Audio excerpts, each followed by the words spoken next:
Well, good morning. I was going to talk today about Erica Kirk and the continuing shit show of TPUSA um, because it continues. It just continues. Now they're coming out with things about her grooming a 15-year-old girl when Erica was 25. Um, and that's been on a lot of the podcasts. Of course, they continue to talk about the different lies that they tell about different things. But I've been watching a lot of Clint Russell. Baron Coleman has a great show if you want to watch Baron. Of course, Candace, Jesse on Fire, Coach Colin. Watch a lot of those, and a lot of them really. If you just watch, well, Baron Coleman does some stuff that's kind of original, but a lot of the other ones just basically show you Candace, and then they comment on Candace's thoughts.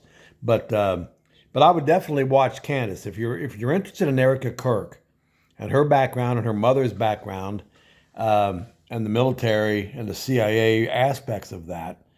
Candace is going to do next week. I think she's going to be off next week, and then the week after that, she's going to do a series on Erica Kirk's Live. Now, she's been talking about, she said the other day that there's a lot of things that are not true that are told about Candace, and there are a lot of things that are true. So, that's going to be a very, very eye opening series. I've got the feeling. Most of it, we already know, but I would definitely watch that. But what I was going to talk about Erica, but then I decided, I watched Pam Bondi yesterday in Congress, and you see all of these people on Fox. Oh, she did a great job. They're acting like, are you out of your mind? It's unbelievable. I mean, this lady, they're covering up these like they call them PDF files. Um, they're covering it all up, and they're not releasing the documents. And I've been wanting Pam Bondi to be gone for like a year, almost a year. Probably shortly after the time, I was trying to think of the time. It was probably shortly after when she released all of those notebooks to the internet influencers that had a bunch of just stuff that was not new at all. And then when she said that there is that she said there's 10,000 videos. Now there's no videos. I mean, she's been lying. Her and Kash Patel both. And so a long time ago, I wanted Pam Bondi to be gone. I mean, she is an absolute retard. She should not be the Attorney General of the United States, flat out. But, whatever. But, you really can't blame Pam Bondi. It's not Pam Bondi. It's not Kash Patel. Bad as they are. The responsibility is Donald Trump. Now, I'm going to caveat that by saying I voted for Trump 3 times. Is Trump better than Kamala Harris would have been? Of course, 100% better. But Trump lies to our face. He came out, remember the first 100 days? It was awesome. It was like, this guy's going to be the best president in the history of the country. They were starting the arrests on the border. They were closing the border. They were starting their deportation arrests, all the stuff they were doing. But then you look at the campaign and what he was promising us. He's promised us transparency. Pam Bondi yesterday had the unmitigated gall and the balls to say that Trump is the most transparent president in history and that he released 3 million documents. And of course, there's more coming. Well, when did he release those? First of all, he said it was a Russian hoax. This is after he's promised for how long that he's going to release the files. Then, after he said it was, a hoax, the Congress, it has to get to the point where Congress has to pass a law to make them release them. This after Kash Patel, there's no evidence of anyone else, all of that.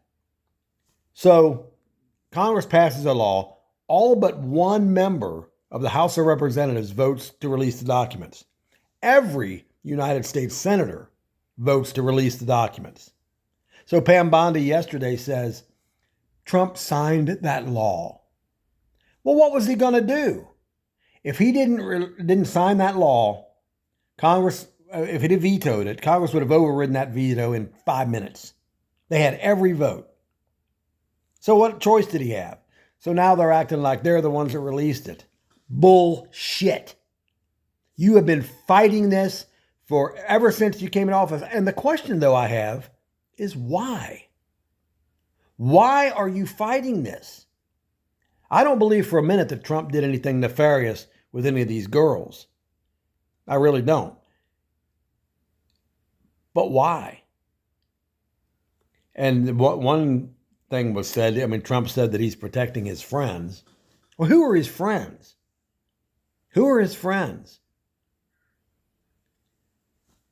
You know, you got Epstein, who has almost assuredly is a Mossad agent from a country in the Middle East that I've been calling Boston because they try to prevent you from. And by the way, I put a post on the other day about Gaza, and it had a video on there showing what Israel has done to, Boston has done to Gaza.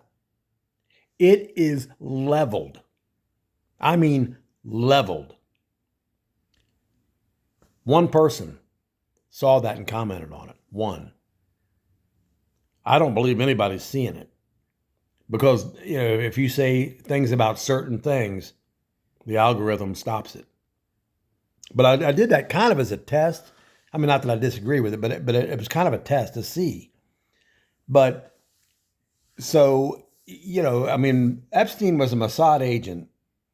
We know that because one of Acosta, one of Trump's own cabinet members, said that when he was a prosecutor in Florida, he was told to kind of lay off of him because he's intelligence. So why are they covering this? It keeps getting worse and worse. If you're watching all of this stuff, they're talking about beef jerky, which is supposed to be the flesh of humans that they're consuming. They're talking about, you know, the pizza and the grape juice. The pizza is a common euphemism for PDF files, which they keep talking about. Why are you covering this up? Why are you doing this? This is not what you said you would do. You told us that there would be complete transparency. And then you fought it every step of the way. You said there would be no new wars. It's all you've done in your second term. You've invaded various countries. And they continue to talk about Iran. Now, to make no mistake, some of the rhetoric from Trump is about negotiating and about bringing people. It's like I remember when Nixon was in office, Kissinger, they used that. Kissinger would tell these foreign leaders, look, I can't control Nixon. He's going to do what he's going to do. And you better do this, you know, and they would use that as a threat. And I think Trump is using that somewhat. Everything he says is not what he's going to do. He's using that to put pressure on whoever he's negotiating with. But still in all, I just don't understand why this continues and continues. But I think this is going to be the fall of Donald Trump.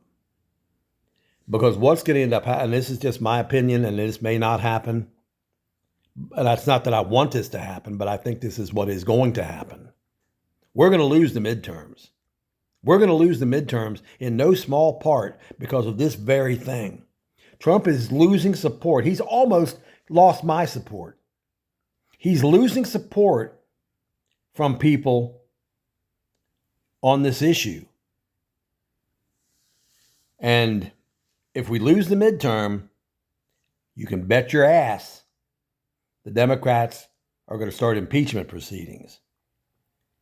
Probably against Bondi, against Patel, and against Donald Trump. Are they going to get 2/3? Maybe. because Trump is a liar. And I hate to see that, because I really was hoping Trump would be a great president. And he started out wonderfully. I don't know what happened or when it started. But the first thing I really remember of being like, was when Bondi and those notebooks. And then from then on, it's been going downhill. I mean, I saw yesterday where Tom Homan, they're pulling out of Minnesota. I remember when Kennedy was president, James Meredith was trying to be, admitted to college. He brought in the National Guard. You have people in Minnesota that are just destroying the city. They're interfering with law enforcement officers, and he does nothing. He should send in the National Guard and arrest these people. But, again, and I'm not talking about the regular protesters. I mean, if you're out there protesting with a sign saying, that we don't like this, that's one thing.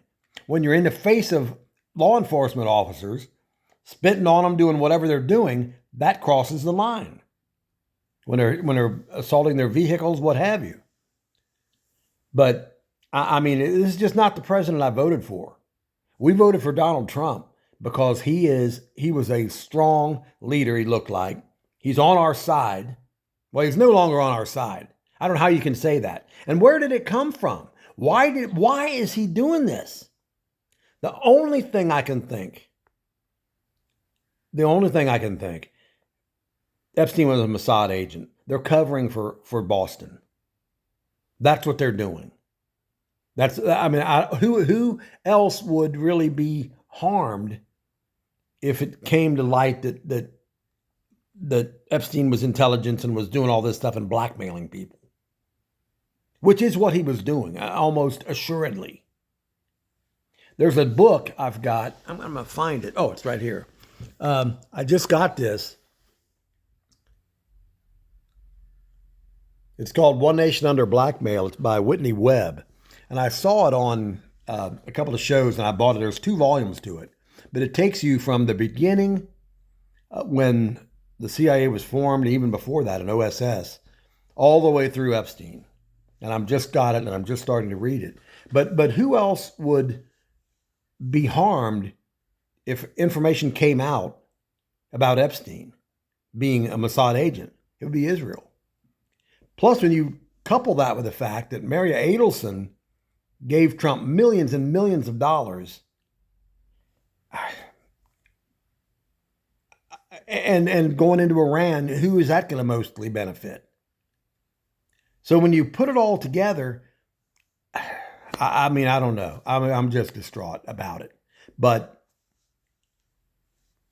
I just don't think we can continue to support Republicans. And yes, Kamala would have been much worse. So then we're supposed to just vote Republican blindly? We're supposed to, back Trump blindly, no matter what he does, and say, oh, yeah, that's fine? No. Back during that first 100 days, I honestly thought we may never lose another election. We're going to win the midterms big, even though normally you don't when there's a president in office, and now we're starting to see why. But I really thought that, Republicans were in great shape. This is only a few months later, not even a year later, and look at us. We're going to lose the midterms, flat out. And no, I will not ever vote for J.D. Vance. No, I will not. He was just put in there from nowhere. I don't trust him. I'm not going to vote for J.D. Vance. So I may not even vote next election. But the Republicans need to find somebody. Not the Republicans need to find somebody. Somebody needs to run, and we need to back them. Because whoever the Republicans put up, they're not going to do anything. We have the House. We have the Senate. We have the Supreme Court. We have the presidency. And we don't do a damn thing. Nobody is being held accountable for January 6th, for all of this stuff. The Russia Gate. None of this stuff. No one is being held accountable. No one. And I'm fed up, and I hope a lot of other people are fed up. Well, thank you for listening, and I will talk to you soon. Thank you. Bye.